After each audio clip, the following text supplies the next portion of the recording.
आता बघूयात होळी संदर्भातल्या काही विशेष बातम्या। रत्नागिरीच्या तुरळ गावामध्ये होळीनिमित्त पालखी सोहळ्याचं आयोजन, तर होळीनिमित्त काढलेल्या पालखीची गावातनं मिरवणूक, पालखीला समस्त ग्रामस्थांची उपस्थिती। पुण्यात धावत्या रेल्वेवर रंगानं भरलेले फुगे फेकल्यास आता कारवाई होणार, लोहमार्ग पोलिसांकडून कारवाईचा इशारा। होळी आणि धुलीवंदनानिमित्त लोहमार्ग पोलिसांचा बंदोबस्त। जालन्याच्या बदनापूर तालुक्यामध्ये कंडारी तांडा या ठिकाणी लोकगीतं गाऊन बंजारा समाजाची होळी साजरी, तर पारंपरिक लोकगीतं म्हणत डफड्याच्या तालावर तरुणांनी धरला ठेका।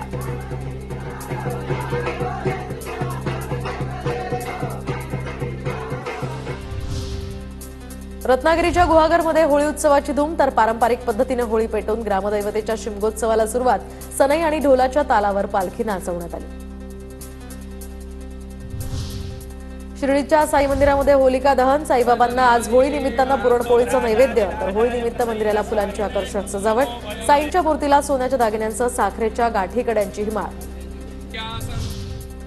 होळी पौर्णिमेनिमित्त खंडोबा मंदिराच्या गाभाऱ्यातही फुलांची आकर्षक सजावट। अखंड महाराष्ट्राचं कुलदैवत असणाऱ्या जेजुरीच्या खंडेरायाच्या मंदिरात सुद्धा होळी निमित्तानं ही खास सजावट।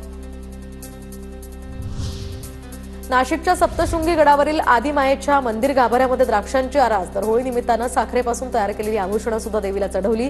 होळी आणि धुलीवंदनाच्या निमित्तानं सप्तशृंगी गडावर भाविकांची मोठी गर्दी।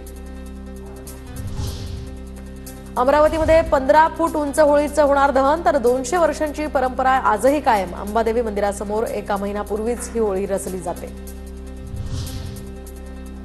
मुंबई गोवा महामार्गावर जनाक्रोश मोर्चाचे बॅनर, तर सरकारच्या डेडलाईनची होळी करूया अशा आशयाचे हे बॅनर लावले। सरकारचं लक्ष वेधण्यासाठी महामार्गावर होळी पेटवणार।